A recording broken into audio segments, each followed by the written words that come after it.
안녕하세요. 새벽닭 책 읽는 시간에 함께 하신 여러분을 환영합니다. 오늘 읽을 책은 다산 어록 청상 정민 지음으로 책 읽는 행복을 나누겠습니다. 먼저 지은 작가 소개를 하겠습니다. 정민, 충북 영동 출생, 한양대 국문과 졸업, 한국한문학 전공, 현재 모교 국문과 교수로 재직 중. 먼지 쌓인 한적 속에서 오래된 미래를 찾는 작업에 몰두해 왔다. 한시 미학 산책, 정민 선생님이 들려주는 한시 이야기, 꽃들과 웃음판을 통해 한시의 깊이와 아름다움을 널리 알리는 작업을 해왔다. 도쿄 미학을 분석한 초월의 상상, 옛그림의 문화 코드를 읽어낸 한시 속의 새, 그림 속의 새, 전 2권 등을 출간했다. 청언 소품집인 한서 이불과 노노병풍, 내가 사랑하는 삶, 죽비소리 등을 펴냈다. 18세기 조선 지식인의 사유와 지식 경영을 다룬 비슷한 것은 가짜다. 미쳐야 미친다. 다산선생 지식경영법, 18세기 조선 지식인 발견 등 일련의 저작을 펴냈다. 에세이집 책 읽는 소리, 스승의 옥편 등이 있다. 이 책 다산 어록 청상은 다산 정약용의 방대한 저서에서 삶의 자세 전환에 관한 성찰과 충고를 다룬 어록을 다산이 자식과 제자들을 가르칠 때 썼던 방법에 따라 초록하여 총 10장 각 12항목으로 분류하고 감상을 덧붙였다. 다산 어록 청상의 청상은 맑게 감상한다는 의미다.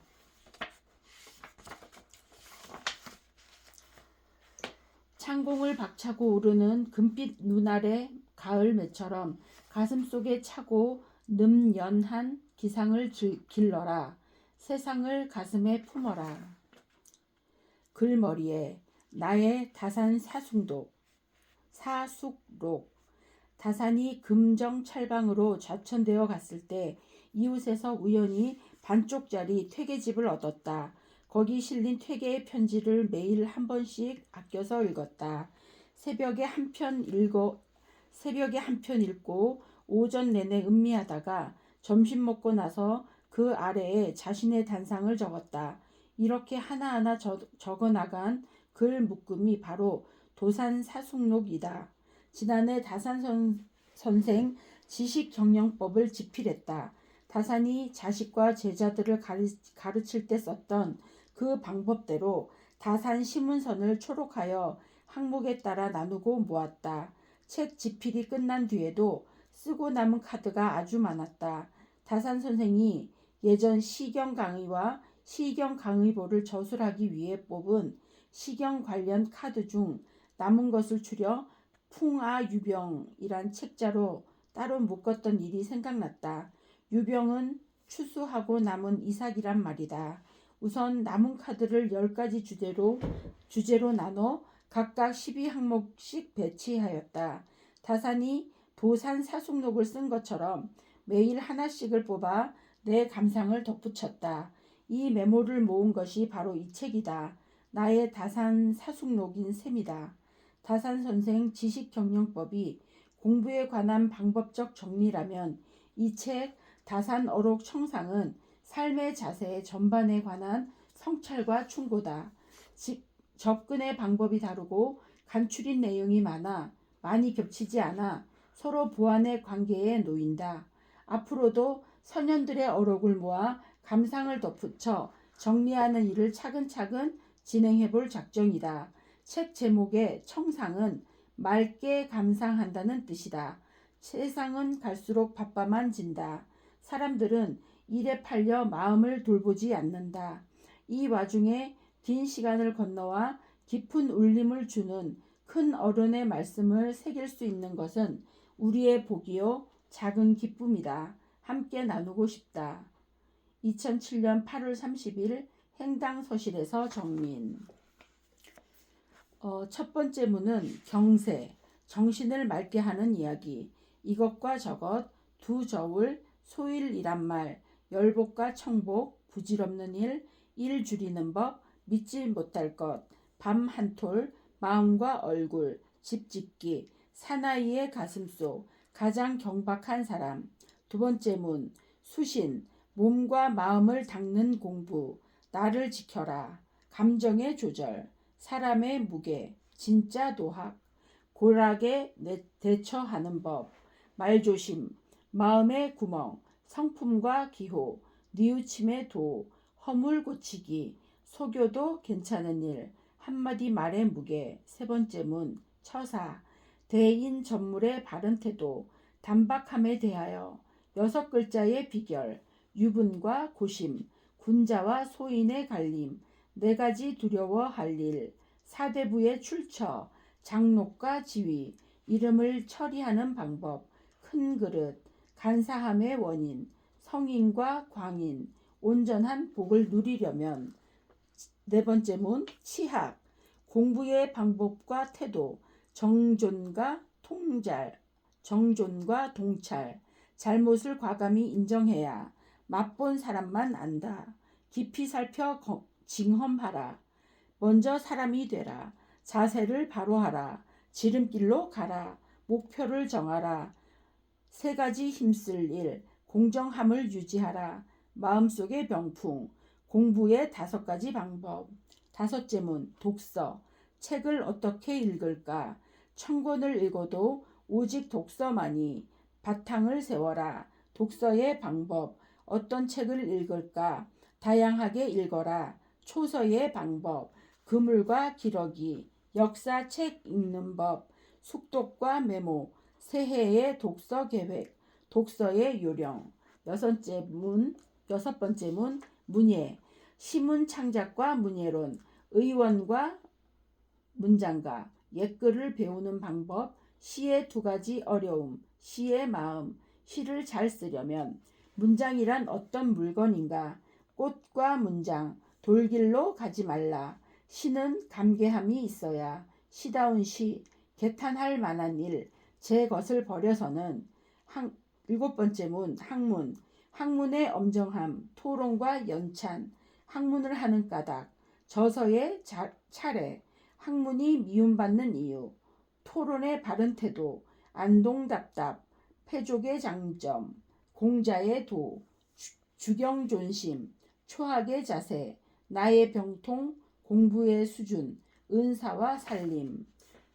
여덟 번째 문, 거가, 거처의 규모와 생활의 법도, 거처를 정하는 법, 땅 고르기와 집 꾸미기, 생활 공간의 구성, 차마 하지 않을 수 없는 일, 단박한 생활, 역할을 맡아라. 사치를 경계함, 양식 걱정, 지방 간의 화목, 천하의 졸렬한 일, 부지런함에 대하여, 검소함에 대하여. 아홉 번째 문, 치산, 재산 증식과 경제활동, 농사와 원포, 원포의 경영, 생활의 수단, 사대부의 가법, 아내가 할 일, 이잣돈 쓰는 일, 성호 선생의 살림법, 절약과 낭비, 재물을 숨겨두는 방법, 하늘의 그물, 의식의 근원, 근본으로 돌아가라. 열 번째 문, 경제, 경국 제세와 경세 치용, 기회의 효과, 옛것의 안주함을 경계함, 군비 확충의 당위, 군포를 폐지하자, 양반의 폐해, 청직을 없애야만, 향리의 탐욕, 아전을 다루는 법, 재난은 숨기면 안 된다. 아랫사람 판별하는 법, 중국은 없다. 공통된 근심거리. 이렇게 목차가 되어 있고요.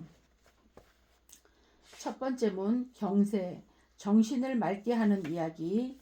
그 첫 번째, 이것과 저것, 내게 없는 물건을 바라보고 가리키며 저것이라 한다. 내게 있는 것은 깨달아 굽어보며 이것이라 한다. 이것은 내가 내 몸에 이미 지닌 것이다. 하지만 보통 내가 지닌 것은 내 성에 차지 않는다. 사람의 뜻은 성에 찰 만한 것만 사모하는지라 건너다 보며 가리켜 저것이라고만 한다. 이는 천하의 공통된 근심이다. 지구는 둥글고 사방 땅덩어리는 평평하다. 천하에 내가 앉아 있는 곳보다 높은 곳이 없다. 그런데도 백성들은 자꾸만 골륜산을 오르고 형산과 곽산을 오르면서 높은 것을 구한다. 가버린 것은 쫓을 수 없고 장차 올 것은 기약하지 못한다. 천하에 지금 눈앞에 처지만큼 즐거운 것이 없다. 하지만 백성들은 오히려 높은 집과 큰 수레에 목말라 하고 논밭에 애태우며 즐거움을 찾는다. 땀을 뻘뻘 흘리고 가쁜 숨을 내쉬면서 죽을 때까지 미혹을 못 떨치고 오로지 저것만을 바란다. 하여 이것이 누릴 만한 것임을 잊은 지가 오래되었다. 어사제기. 둥근 지구의 꼭대기에 앉아 더 높은 곳만 쳐다본다. 눈앞의 즐거움은 안 보이고 자꾸 남의 떡만 크게 보인다. 몸은 여기에 있는데 생각은 저기에 가 논다. 내 손에 쥔 것, 지금 누리고 있는 것에 대한 감사를 잊은 지가 참 오래되었다. 더 가지고 다 가지기 위해 아등바등 하다가는 가진 것을 다 잃는다. 기쁨은 먼데 딴 데 있지 않다. 즐거움은 코앞 발밑에 있다. 그것을 찾아라. 두 저울. 천하에는 두 가지 저울이 있다. 하나는 시비, 즉 옳고 그름의 저울이고 하나는 이해, 곧 이로움과 해로움의 저울이다. 이 두 가지 큰 저울에서 네 가지 큰 등급이 생겨난다. 옳은 것을 지켜 이로움을 얻는 것이 가장 으뜸이다. 그 다음은 옳은 것을 지키다가 해로움을 입는 것이다. 그 다음은 그릇됨을 따라가서 이로움을 얻는 것이다. 가장 낮은 것은 그릇됨을 따르다가 해로움을 불러들이는 것이다. 연하에게 답함. 시비와 이해의 네 가지 조합이 만들어내는 네 가지 삶의 등급이 있다. 옳은 일을 해서 이롭게 되는 것이 첫째요. 옳은 일을 하다가 해롭게 되는 것이 둘째다. 그른 일을 해서 이롭게 되는 것은 셋째다. 그른 일을 하다가 해롭게 되는 것이 넷째다. 옳은 것을 지켜 이로움을 얻기란 쉽지 않다. 옳은 것을 지키다가 해를 입는 것은 싫다. 그래서 사람들은 그런 일을 해서라도 이로움을 얻으려고 하다가 마침내 해로움만 불러들이고 만다. 첫째는 드물고 둘째는 싫어 셋째를 하다가 넷째가 되고 마는 것이다. 소일이란 말. 천하에 가르쳐서는 안 되는 두 글자의 못된 말이 있다. 소일이 그것이다. 일을 하는 사람의 입장에서 말하자면 1년 360일, 1일 96각을 이어대기에도 부족할 것이다. 농부는 새벽부터 밤까지 부지런히 애쓴다. 만일 해를 달아맬 수만 있다면 반드시 끈으로 묶어 당기려 들 것이다. 저 사람은 대체 어떤 사람이기에 나를 없애버리지 못해 근심 걱정을 하며 장기바둑과 공차기 놀이 등 하지 않는 일이 없단 말인가. 도산사 숙록. 소일이란 나를 소비한다는 말이다. 쓸 게 없어 하루에를 써버리는가. 그저 소일이나 하고 있다는 말처럼 슬픈 말이 없다. 소일이란 단어 앞에서 인생은 문득 고여서 썩는다. 무의도식은 그래도 낫다. 그 썩어나가는 시간에 주색 잡기에 골몰하여 인생을 탕진한다. 소일이란 말은 젊은이들이 입에 담아서는 안 될 말이다. 심심해 죽겠다고 말하지 마라. 뭐 좋은 건수 없어? 도 안 된다. 그저 소일이나 하는 것은 다 늙어 할 수 있는 일도 없고 할 의욕도 사라지고 없을 때 속으로 울면서 하는 말이다. 열복과 청복. 사람이 삶을 연장하여 오래 살기를 원하는 것은 어째서인가? 세상에 온갖 복락이 있어도 장수하지 않고는 누릴 수가 없기 때문이다. 하지만 세상에서 말하는 복이란 것에는 대저 두 종류가 있다. 외직에 나가서는 대장군의 깃발을 세우고 관인을 허리에 두르며 노랫소리와 음악소리를 버려놓고 어여쁜 아가씨를 끼고 논다. 내 집으로 들어와서는 높은 수레를 타고 비단 옷을 입고서 대궐문으로 들어가 묘당에 앉아 사방을 다스릴 계책을 듣는다. 이런 것을 일러 열복이라고 한다. 깊은 산속에 살며 거친 옷에 집신을 신고 맑은 목가에서 발을 씻으며 고송의 기대에 휘파람을 분다. 집에는 좋은 검은고와 고경을 놓아두고 바둑판 하나와 책 한 다락을 갖추어 둔다. 마당에는 백학 한 쌍을 기르고 기이한 꽃과 나무 및 수명을 늘리고 기운을 북돋우는 약초를 심는다. 이따금 산승이나 우객과 서로 왕래하며 소유하는 것을 즐거움으로 삼아 세월이 가고 오는 것도 알지 못한다. 조야가 잘 다스려지는지 어지러운지에 대해서도 듣지 않는다. 이런 것을 두고 청복이라 한다. 사람이 이 두 가지 가운데서 택하는 것은 다만 그 성품에 따른다.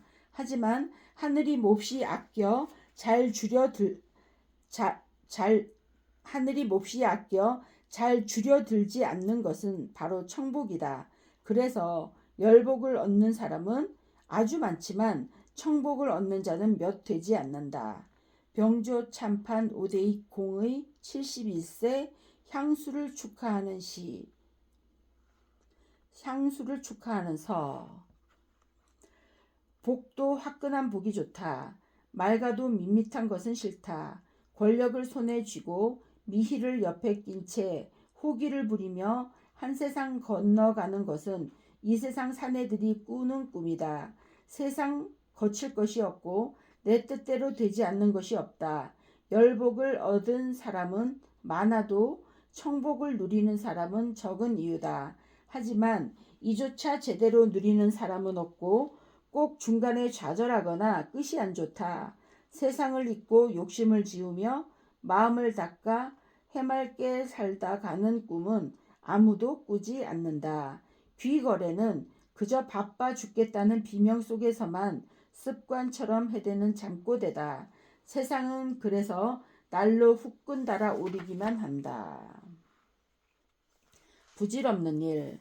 산에서 지내면서 일이 없어 사물의 이치를 가만히 살펴보았다. 세상 사람들이 부지런히 애를 쓰며 정신을 쏟고 애를 태우는 것은 모두 쓸데없는 일뿐이다. 누에가 껍질을 깨고 나오면 뽕잎이 먼저 싹 튼다.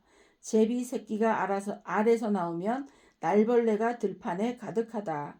갓난 아이가 태어나 울음을 터뜨리면 어미의 젖이 분비된다. 하늘은 사물을 낼 때 그 양식도 함께 준다. 어찌 깊이 걱정하고 지나치게 근심하며 허둥지둥 다급하게 오직 잡을 기회를 놓칠까 염려할 것인가. 옷이란 몸을 가리면 되고 양식은 배를 채우면 그뿐이다. 봄에는 보리 타자 때까지 먹을 쌀이 있고 여름에는 벼 익을 때까지 쓸 양식이 있다.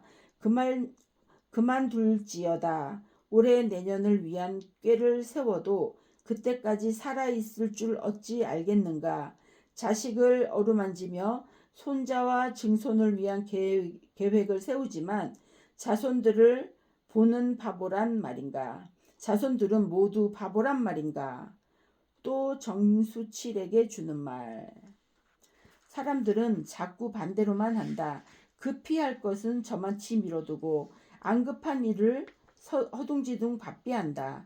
눈앞의 삶은 밀쳐두고 훗날의 계획만 세운다. 내일을 위해 오늘을 흘려보낸다. 자손을 위한다며 제 삶을 망친다. 그들의 삶은 그들의 몫이다. 내가 미리 걱정한다고 달라지지 않는다. 내 밑둥이 썩어 나가는 것은 못 보면서 백년의 계획만을 세우고 있으니 민망하고 안쓰럽다. 만족을 모르는 삶의 기쁨은 없다. 미래를 꿈꾸려거든 현재를 경영하라. 내일은 알 수가 없다. 자손은 내가 아니다. 네, 오늘은 여기까지 읽겠습니다. 오늘 읽은 책 중에 마음에 닿는 글은 어떤 것이었나요? 또한 나에게 또 필요한 적용되는 변화는 무엇일까요? 이게 옛사람의 맑은 생각이라고 해서 다산어로 청산인데 청산이 그 맑게 감상한다라는 의미라고 하는데요. 소일이란 말을 하지 말라고 하는 거, 그저 소일이라 하는 것은 다 늙어 할 수 있는 일도 없고 할 의욕도 사라지고 없을 때 속으로서 울면서 하는 말이랍니다. 이 소리란 말을 함부로 하면 안 되겠네요.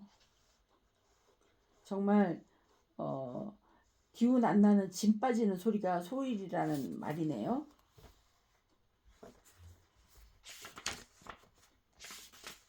부질없는 일. 미래를 꿈꾸려거든 현재를 경영하라. 내일은 알 수가 없다. 자손은 내가 아니다.